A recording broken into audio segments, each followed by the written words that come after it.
Hello student, कैसे हैं आप सब। उम्मीद करता हूं आप सब अच्छे होंगे, मस्त होंगे, बेहतर होंगे, आपकी पढ़ाई बेहतर चल रही होगी। बच्चों, हिंदी में आज एक महत्वपूर्ण क्वेश्चन को लेकर आए हैं जो कि काफ़ी महत्वपूर्ण है। आप लोगों को तैयार कर लेना चाहिए, चाहे आप 11th क्लास में हो या 12th क्लास में हो।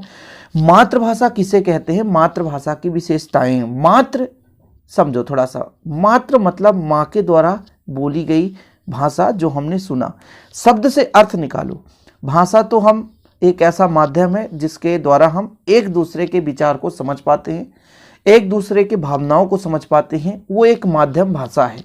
जैसे हिंदी एक भाषा है, हम आपको समझा रहे हैं तो कहीं ना कहीं कोई एक माध्यम है जिसके माध्यम से हमको तो आप नहीं देख पा रहे हो, मात्र लेक्चर देख रहे हो, वीडियो देख रहे हो, लेकिन जो ये ध्वनि है वो किसी न किसी माध्यम के कारण, किसी न किसी रूप से आप उसको समझ पा रहे हो। तो वो जो रूप है, वो जो माध्यम है, वही एक भाषा है।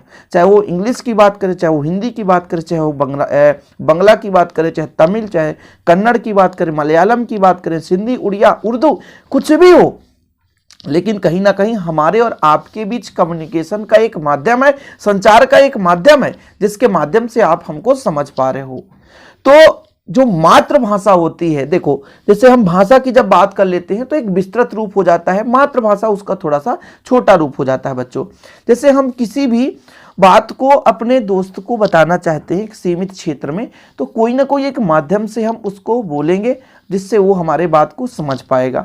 इसी प्रकार से जब बच्चा पैदा होता है तो अपने घर में माँ बाप, परिवार, भाई बहन आदि से वो छोटी छोटी बातों को समझता है, सीखता है। यानी माँ के द्वारा बोली जाने वाली भाषा एक मातृभाषा कहला जाती है।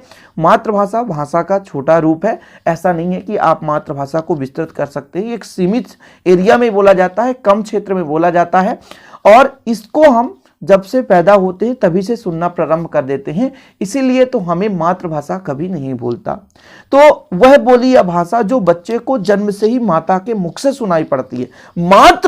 मात्र मतलब माँ से, आप समझो ना, मातृभाषा यानी जो हमने पैदाइशी उस भाषा को सीखा है। पैदाइशी यानी पैदा होते ही उन भाषा को हम सीखने लग गए। तो वो किसके मुंह से सबसे सुनते हैं, तो पहले माँ के ही मुख से सुनते हैं। इसके बाद घर परिवार, भाई बहन आदि के समान बोलचाल से हम जिस भाषा को सीखते हैं, समझते हैं, वो मातृभाषा कहलाती है। बच्चों, वास्तव में मातृभाषा पालने की एक भाषा है। पालने मतलब आपको बड़ा करने में जिन विचारों के माध्यम से आप उसको सीख पाते हैं, जिस कम्युनिकेशन, जिस माध्यम के कारण आप उसको सीख पाते हैं, समझ पाते हैं। जैसे आपको कोई बुलाया तो कोई ना कोई एक माध्यम रहा होगा जिसके कारण उसके आप आवाज को समझ पाए और आप उसके नजदीक आ गए। बच्चों, तो वो जो कम्युनिकेशन, वो जो माध्यम, वो जो संचार है, वही कहलाता है मातृभाषा, जो इंसान बचपन से ही सीखता है। बाकी तो आजकल जमाने में अलग अलग भाषाओं को सीखने के लिए हम अलग अलग प्रकार की संस्थान में जाकर सीखते हैं। वो अलग मैटर हो गया कि आप मातृभाषा में मान लीजिए तेलुगु बोल रहे हैं और आपसे हिंदी नहीं आ रही तो फिर आप उसकी कोचिंग कर रहे हैं, आपसे इंग्लिश नहीं आ रही तो आप उसकी कोचिंग कर रहे हैं।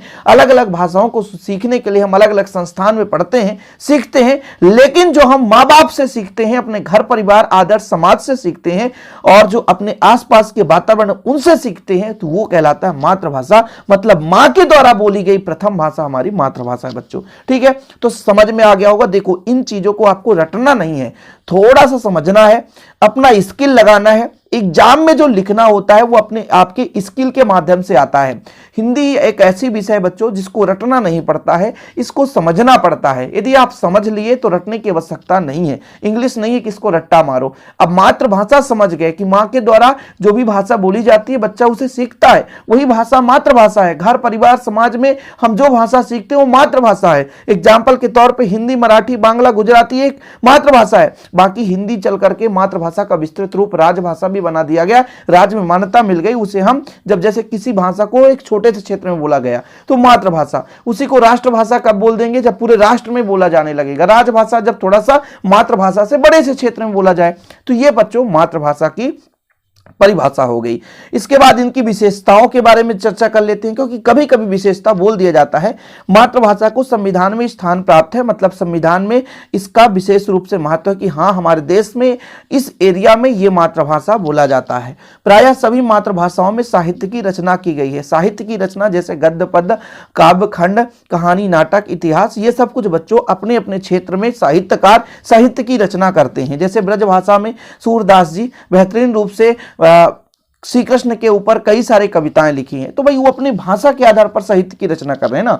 भारत में प्रमुख 15 भाषाएं, प्रमुख 15 बोला गया है, और भी भाषाएं हैं, ये भी हो सकता है, प्रमुख की बात कर रहे हैं, जिनमें से कुछ प्रमुख इस प्रकार से हैं: हिंदी, मराठी, बांग्ला, गुजराती, तमिल, तेलुगु, असमिया, पंजाबी, कन्नड़, मलयालम, सिंधी, उड़िया और उर्दू, ये सभी मातृभाषाएं हैं बच्चों। तो ये आपको तैयार कर लेना चाहिए। छोटे से वीडियो के माध्यम से हम कोशिश करते हैं कि आपको यदि ऐसा क्वेश्चन आ जाए तो फिर कोई बच्चा सर्च करे तो हमारा वीडियो आपको मिल जाए और आपकी तैयारी हो सके और आपका प्रॉपर रूप से विधिवत तैयारी हो सके, आपका नंबर भी अच्छा आए। और भी जिस पर आपको चाहिए तो प्लीज कमेंट बॉक्स में आप अपना राय बताइए कि इस टॉपिक पर हिंदी के वीडियो बना दीजिए सर।